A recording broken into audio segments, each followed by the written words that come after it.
يا أيها الرسول بلغ ما أنزل إليك من ربك وإن لم تفعل فما بلغت رسالته والله يعصمك من الناس إن الله لا يهدي القوم الكافرين وقال تعالى وما أرسلناك إلا رحمة للعالمين صدق الله العظيم. قابل قدر معزز سامعین کرام، نوجوان ساتھیوں، چونکہ یہ ماہ ربیع الاول کا مہینہ چل رہا ہے اور آج 5 ربیع الاول ہے، اسی مہینے میں ہمارے آقا سرکار دو عالم صلی اللہ علیہ وسلم دنیا کے اندر آئے، تو آپ کی زندگی کے بے شمار پہلو ہیں جس پر روشنی ڈالی جا سکتی ہے، بے شمار واقعات پیش آئے ہیں آپ کے ساتھ،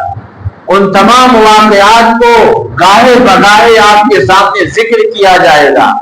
لیکن آج کا جو ہمارا موضوع ہے وہ ہے طائف کا دعوتی سفر۔ ہمارے آقا سرکار دو عالم صلی اللہ علیہ وسلم نے اس دین کے لیے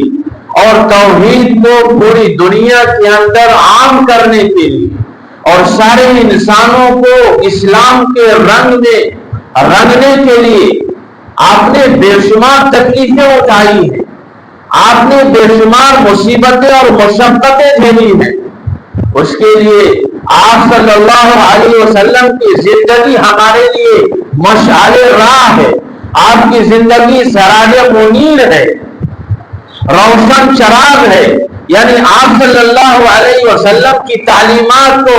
اور آپ کی سیرت کو اگر ہم جانیں گے اور پڑھیں گے تو ہماری زندگیوں کے اندر بھی نکھار پیدا ہوگا، ہماری زندگیوں کے اندر بھی ایک روشنی آئے گی۔ آقا صلی اللہ علیہ وسلم نے دعوت و تبلیغ کے لائن سے جو محنتیں کی ہیں اور جو مشقتیں برداشت کی ہے، وہ طائف کا دعوتی سفر ہمارے لیے قابل تقلید ہے اور قابل لائق بھی ہے۔ آپ جانتے ہیں کہ حضور صلی اللہ علیہ وسلم مکہ میں پیدا ہوئے اور جب دنیا کے اندر آئے تو آپ کے والد محترم کا سایہ سر سے اٹھ چکا تھا، آپ دنیا میں یتیم پیدا ہوئے، آپ ابھی اپنے ماں کے پیٹھی میں تھے کہ آپ کے والد محترم عبداللہ کا انتقال ہو گیا تھا، آپ کی پرورش آپ کے دادا جان عبد المطلب کر رہے تھے، لیکن ایک وقت ایسا بھی آیا کہ دادا عبد المطلب کا بھی انتقال ہو گیا۔ اس کے بعد آپ کی پرورش آپ کے چچا ابو طالب نے کی۔ آپ صلی اللہ علیہ وسلم کو 40 سال کی عمر میں نبی بنایا گیا اور نبوت کے 10ویں سال یعنی آپ کی عمر 50 سال کی تھی اور آپ کے نبی بجائے جانے کے 10 سال بعد عام الحزن کا واقعہ پیش آیا، یعنی جس کو غم کا سال کہا جاتا ہے، یعنی نبوت ملنے کے 10ویں سال کئی واقعات آپ کے ساتھ پیش آئے جس کی وجہ سے آپ صلی اللہ علیہ وسلم بالکل غمزدہ رہتے تھے، مغموم رہتے تھے۔ ان واقعات میں سے ایک واقعہ یہ کہ آپ کے چچا جو ہر وقت آپ کے ساتھ رہتے تھے، ہر وقت آپ کی مدد کرتے تھے، چچا جان کا انتقال ہو گیا۔ اس کا غم آپ کے اوپر بہت زیادہ تھا اور شرکین مکہ کی طرف سے ظلم اور پریشانیاں آتی رہی، لیکن آپ کا ہر وقت ساتھ دیا، لیکن جب دنیا سے جا رہے ہیں تو آپ کا خاتمہ کفر پر ہوا۔ اس کا بھی ملال آپ صلی اللہ علیہ وسلم کو تھا کہ جو چچا میرے لیے ہر وقت تیار رہتا تھا، آخری وقت میں اس کا انتقال کفر کی حالت میں ہو رہا ہے۔ اس کا صدمہ آپ صلی اللہ علیہ وسلم کو بے انتہا تھا۔ اس کے ساتھ دوسرا غم یہ کہ آپ صلی اللہ علیہ وسلم کے چچا کے انتقال کے تھوڑے ہی دنوں بعد آپ کی اطاعتشار اور فرما بردار بیوی حضرت خدیجہ رضی اللہ تعالیٰ عنہ کا بھی انتقال اسی سال ہو جاتا ہے، جو ہر وقت آپ کا ساتھ دیتی تھی۔ مشرکین مکہ کی طرف سے جب بھی ظلم آتا تھا اور پریشانیاں آتی تھی اور آپ بہت زیادہ پریشان رہتے تھے تو یہی بیوی آپ کو تسلی دیتی تھی اور یہ کہتی تھی کہ اللہ آپ کے ساتھ ہے، آپ اللہ کے پیغمبر ہیں، آپ اللہ کے نبی ہیں، اللہ آپ کو رسوا اور ذلیل ہونے نہیں دے گا۔ یہی بیوی آپ کو تسلی دیتی تھی۔ اور اسلام میں خواتین میں ایمان قبول کرنے والی یہ پہلی خاتون حضرت خدیجہ رضی اللہ تعالی عنہا ہے۔ تو نبوت کے 10ویں سال آپ کے چچا ابو طالب کا انتقال ہوا۔ اسی طریقے سے آپ کے چچا کا انتقال کفر کی حالت میں ہوا، اور آپ کی وفادار فرما بردار بیوی حضرت خدیجہ رضی اللہ تعالیٰ عنہ کا انتقال بھی اسی سال ہوا، جس کی وجہ سے آپ بے انتہا غمزدہ رہا کرتے تھے۔ ان دونوں شخصیات کے دنیا سے جانے کے بعد آپ صلی اللہ علیہ وسلم پر ظلم و ستم کے بادل برسنے لگا۔ یہ لوگ آپ کی تسلی بھی دیتے تھے اور آپ کی مدد بھی کرتے تھے۔ ایک دفعہ ایسا بھی ہوا کہ مشرکین مکہ چچا جان کے پاس آ گئے اور کہا کہ آپ اپنے بھتیجے کو سمجھائیں گے کہ یہ دعوت و تبلیغ جو کر رہے ہیں اس سے باز آ جائیں، اگر اس کے بدلے وہ چاہتے ہیں کہ مکہ کے سب سے اعلیٰ اور اشرف خاندان کی کسی معزز لڑکی سے وہ شادی کرنا چاہتے ہیں تو ہم اس سے بھی شادی کرا دیں گے، اگر وہ پیسہ چاہتے ہیں، مالداری چاہتے ہیں تو اس کو بھی ہم دینے کے لیے تیار ہیں، لیکن وہ اس کام سے باز آ جائے۔ چنانچہ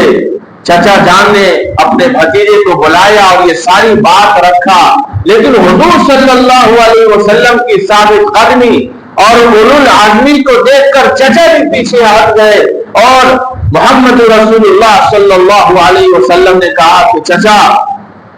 اس ذات کی قسم جس کے قبضے میں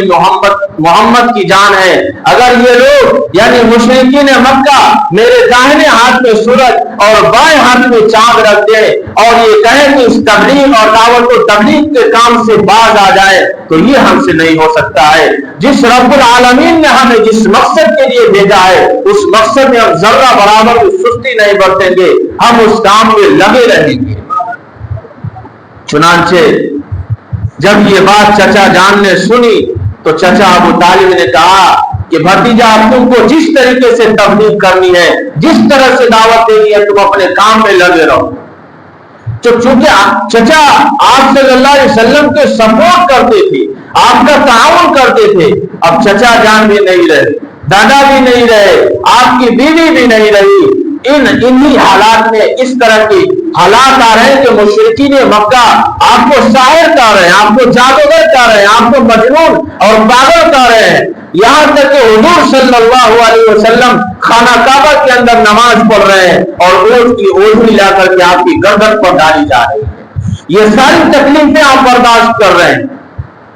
ان میں سب سے زیادہ تکلیف دینے والوں میں سب سے زیادہ اگر کسی کا نام آتا ہے تو آپ کے دوسرے چچا ابو لہب کا آتا ہے۔ یہ ابو لہب تو آپ کا حقیقی چچا تھا، لیکن آپ صلی اللہ علیہ وسلم کا دشمن تھا، اور اس کی بیوی ام جمیل، اسی طریقے سے عقبہ ابن معیط، عمرو بن العاص، یہ سب حضور پاک صلی اللہ علیہ وسلم پر آئے دن ظلم کرتے رہتے تھے۔ صرف آپ صلی اللہ علیہ وسلم پر ہی نہیں بلکہ آپ کے ماننے والوں کو بھی تکلیفیں اور ایذا دیتے تھے۔ موسم حج ہو یا مکہ کا بازار ہو، یہ ابو لہب جہاں بھی بھتیجے کو دیکھتا تھا اسی جگہ جو ہے ذلیل اور رسوا کرنا شروع کر دیتا تھا۔ ایک دفعہ آپ صلی اللہ علیہ وسلم دعوت و تبلیغ کے کام سے جا رہے ہیں، راستے میں دیکھا تو ابو لہب نے آپ کا نام پکار کر کے لوگوں کو مخاطب کرتے ہوئے کہا کہ اے لوگوں، یہ بددین ہے، یہ گمراہ ہے، اس کی باتوں میں مت آنا، یہ لوگوں کو گمراہ کرتا ہے۔ اس طریقے سے چچا ابو لہب آپ صلی اللہ علیہ وسلم کو تکلیف دیتے تھے۔ اور اتنا ہی نہیں بلکہ مکہ کے جو اوباش قسم کے لوگ ہیں اور جو غلام ہیں ان کو بھی راستے پر لگا دیتے تھے۔ وہ لوگ آپ کو تانے دیتے تھے، آپ کو برا بلا کہتے تھے، آپ کو گالیاں دیتے تھے۔ انہی سب چیزوں کو دیکھ کر محمد رسول اللہ صلی اللہ علیہ وسلم نے دیکھا کہ نبوت کا بادل برس رہا ہے، لیکن مکہ کی سرزمین بنجر اور غیر سارے ثابت ہو رہی ہے، میری دعوت کام نہیں آ رہی ہے۔ چنانچہ آپ صلی اللہ علیہ وسلم نے ان کے ظلم کو اور ان کی پریشانیوں کو دیکھتے ہوئے طائف کا سفر کیا، جو خوشحالی کے اعتبار سے اور آبادی کے لحاظ سے مکہ کے بعد دوسرے نمبر پر آتا ہے۔ آپ صلی اللہ علیہ وسلم کے وہاں ننہالے رشتہ دار بھی تھا، بنو ہاشم کے خاندان وہاں رہتے تھے۔ چند قبیلے کو حضور صلی اللہ علیہ وسلم کے ماموں کا قبیلہ کہا جاتا تھا، اور مکہ کے لوگ طائف کے اندر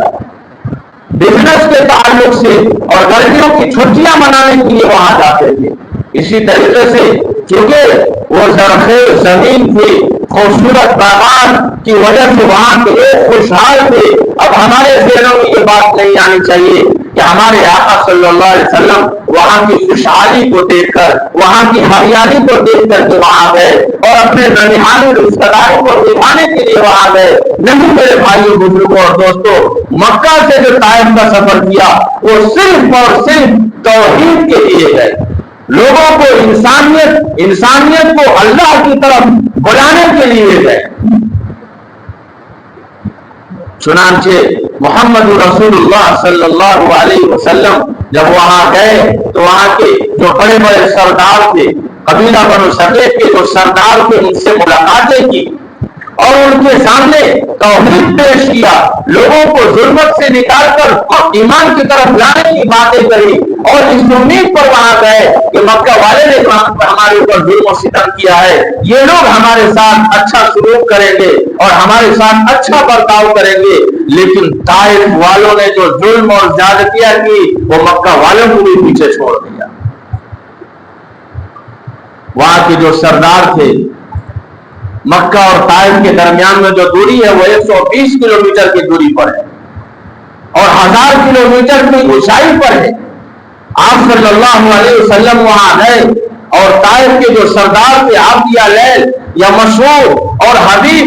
جو قبیلہ بنو ثقیف کے سردار تھے، ان سے آپ صلی اللہ علیہ وسلم نے ملاقاتیں کی اور اپنے باتیں رکھی، لیکن ان سرداروں نے جو گستاخانہ جواب دیا یہ سننے کے لائق ہے۔ ایک سردار نے کہا کہ اللہ کو آپ کے سوا کوئی اور نہیں ملا جسے نبی بناتا۔ دوسرے نے کہا کہ کعبۃ اللہ میں اس سے زیادہ ذلت و رسوائی اور کیا ہو سکتی ہے کہ آپ جیسے کو پیغمبر بنائے، اور تیسرے سردار نے کہا کہ میں تم سے بات نہیں کروں گا۔ اس طریقے سے ان لوگوں نے جواب دیا، اور اتنا ہی نہیں بلکہ ان لوگوں نے یہ بھی کہا کہ جتنا جلد ہو سکے اس بستی کو آپ خالی کر دیں۔ آقا صلی اللہ علیہ وسلم بستی سے نکل رہے تو ان سرداروں نے اپنے اوباش اور نوجوان قسم کے لوگوں کو آپ صلی اللہ علیہ وسلم کے پیچھے لگا دیا، راستے پر بیٹھا دیا۔ وہ لوگ آپ صلی اللہ علیہ وسلم پر پتھر مارنے لگے۔ آپ صلی اللہ علیہ وسلم کے ساتھ آپ کے غلام زید بن حارثہ بھی تھے۔ جب وہ اوباش قسم کے لوگ آپ کے بدن پر پتھر پھینکتے تھے تو یہ زید بن حارثہ آپ کا سپورٹ کرتے تھے اور سارے پتھر کو اپنے بدن پر روکتے تھے، لیکن ایسا بھی ہوا کہ آپ کا سر پھٹ گیا، آپ صلی اللہ علیہ وسلم کا جسم لہولہان ہو گیا اور آپ کے پاؤں مبارک سے خون آنے لگا، خون نکلنے لگا، یہاں تک کہ آقا صلی اللہ علیہ وسلم کے بدن مبارک سے خون اس قدر آیا کہ آپ بیٹھ گئے۔ ان لوگوں نے اتنا ہی پر اکتفا نہیں کیا بلکہ آپ صلی اللہ علیہ وسلم غم سے نڈھال ہو گئے، لاچار ہو گئے اور چلنے کے قابل نہیں رہے، تو ان اوباشوں نے آپ کے بازو پکڑ کر کے کھڑا کیا، پھر حضور صلی اللہ علیہ وسلم پیدل چلنے لگے، یہاں تک کہ ان لوگوں نے آپ کو پھر پتھر مارنا شروع کر دیا اور آپ صلی اللہ علیہ وسلم کا جسم خون سے لہولہان ہو گیا۔ آپ صلی اللہ علیہ وسلم کے ہوش کی حالت میں گر پڑے، آپ سے چلا نہیں جا رہا تھا۔ آپ کے ساتھ زید بن حارثہ نے دیکھا کہ آقا صلی اللہ علیہ وسلم آخری پوزیشن میں ہے، اب ان سے چلا نہیں جا سکتا ہے، تو زید بن حارثہ اپنے پیٹھ پر بٹھا کر بستی سے باہر عتبہ اور شیبہ کے باغ میں لاتے ہیں۔ آپ صلی اللہ علیہ وسلم وہاں آرام فرماتے اور وہاں آپ نے ایک دعا مانگی جس کو دعائے مستضعفین کے نام سے جانا جاتا ہے۔ بڑی درد ناک طریقے سے آپ صلی اللہ علیہ وسلم نے دعا مانگی کہ بارے الہ، میں اپنی کمزوری اور بے بسی کا اظہار کرتا ہوں، میں لوگوں کی نگاہوں میں اپنی ناقدری کا شکوہ کرتا ہوں. تو کمزوروں کا رب ہے, تو ہمارا بھی رب ہے, تو سب کا رب ہے. تو کس کے حوالے ہم کو کیا ہے؟ یہ تو شروع لوگ ہیں, یہ ظالم لوگ ہیں, یہ ہمارے اوپر ظلم کر رہے ہیں. اگر تو ہم پر راضی ہے اور تو ہم پر غصہ نہیں کر رہا ہے تو چاہے ہم پر کسی طرح کا ظلم ہو, ہم اس کو برداشت کرنے کے لیے تیار ہیں. اس طریقے سے آقا صلی اللہ علیہ وسلم نے ایک جامع دعا مانگی. اس کے بعد عتبہ اور شیبہ کے بعد میں آپ صلی اللہ علیہ وسلم آرام فرما رہے ہیں. اسی بات کے اندر ایک شخص کا عداس نامی شخص نے حضور صلی اللہ علیہ وسلم کو کھجور پیش کیا. آپ صلی اللہ علیہ وسلم کھجور کھانا شروع کیا, بسم اللہ الرحمن الرحیم کہہ کر کھانا شروع کیا. اور آپ صلی اللہ علیہ وسلم نے اس سے پوچھا کہ تم کون ہو, کہاں کے رہنے والے ہو؟ اس نے کہا کہ ہم عیسائی ہیں اور نینوہ کا رہنے والے ہیں. تو آقا صلی اللہ علیہ وسلم نے فرمایا, کیا تم اس سارے نبی کے بستی سے تعلق رکھتے ہو جس کا نام یونس بن متا ہے؟ وہ میرا بھائی ہے, وہ بھی نبی ہے. یہ چونک گیا, عباس نامی چونک گیا کہ ان کو کیسے خبر, ان کو کیسے پتا؟ تب محمد رسول اللہ صلی اللہ علیہ وسلم نے فرمایا کہ وہ میرا بھائی اور نبی ہے. تو اس نے کہا کہ ہم نے توریت میں آپ کے بارے میں جانا ہے, توریت کے اندر آپ کے صفات, آپ کی اخلاق اور آپ کی کردار کو بیان کیا گیا ہے. آپ صلی اللہ علیہ وسلم کی آنکھ پر وہ کلمہ پڑھتا ہے اور کہتا ہے کہ میں لمبے عرصے سے آپ کا انتظار کر رہا تھا, لمبے عرصے سے آپ کا انتظار کر رہا تھا, لیکن جب مجھے پتا چل گیا کہ آپ بھی محمد رسول اللہ ہیں, آپ بھی کائنات کو ظلمت اور تاریکی سے نکال کر ہدایت اور روشنی کی طرف لانے والے ہیں, تب آپ ہمیں کلمہ پڑھا. وہ عباس نامی آپ کے ہاتھ پر کلمہ پڑھ لیتا ہے. طائف کے سفر سے بہت سی باتیں ہمیں معلوم ہوتی ہیں جو ہمارے لیے قابل تقریب ہے اور قابل توجہ ہے. پہلی بات تو یہ ہے کہ ہر داعی کے اندر, ہر مبلغ کے اندر یہ فکر ہونی چاہیے محمد رسول اللہ صلی اللہ علیہ وسلم جیسا فکر ہونی چاہیے. آقا صلی اللہ علیہ وسلم ہر وقت امت کی فکر میں رہتے تھے کہ میری امت کا کوئی بھی فرد جہنم میں نہ جائے, کوئی بھی فرد جہنم کے اندر نہ جائے. یہی وجہ ہے کہ مکہ والوں نے جب آپ پر ظلم اور زیادتیاں کی تو طائف کا سفر کیا تاکہ وہاں کے لوگ بھی ہدایت یافتہ ہو جائیں اور میری باتوں پر اور توحید پر ایمان لائیں. سفر طائف سے دوسری بات ہمیں یہ بات معلوم ہوتی ہے کہ آقا صلی اللہ علیہ وسلم کے اخلاق بہت بلند تھے, بہت اونچے تھے, اور آپ کے اخلاق عظیم کا تذکرہ قرآن میں اللہ نے فرمایا انک لعلی خلق عظیم. ویسے تو آپ کا قرآن کی پورا اخلاق ہے. آقا صلی اللہ علیہ وسلم اخلاق کے بلند پائے پر تھے. اور تیسری بات یہ معلوم ہوتی ہے طائف کے سفر سے کہ انسان جس حالت میں بھی رہے, جس جگہ بھی رہے, جس طریقے سے بھی وہ زندگی گزارے, ہر وقت اللہ کی طرف متوجہ رہے, ہر وقت اللہ کی طرف اس کا دھیان رہے. طائف والوں نے آپ صلی اللہ علیہ وسلم پر ظلم اور زیادتیاں کی, آپ کے اوپر پتھر برسائے, لیکن پھر بھی آپ کی توجہ اللہ کی طرف رہا, اللہ کی طرف توجہ رہے. اسی طریقے سے ایک بات اور ہمیں سمجھ میں آتی ہے, اور وہ آخری بات وہ یہ کہ آپ صلی اللہ علیہ وسلم عفو و درگزر کے معاملے میں آگے تھے. یہی وجہ ہے کہ طائف کے اندر جب آقا صلی اللہ علیہ وسلم پر پتھر برسایا گیا, آپ کو لہولہان کیا گیا, آپ کو مارا گیا, ہم اور آپ ہوتے تو فوراً بددعا کرتے, اپنے حامی دوست احباب کو بلاتے, لیکن آقا صلی اللہ علیہ وسلم نے ایسا نہیں کیا. عفو درگزر کا معاملہ کیا. رب جلیل کی طرف سے حضرت جبریل قاہر الہی لے کر موجود ہے, محمد رسول اللہ صلی اللہ علیہ وسلم کو اجازت کے منتظر ہے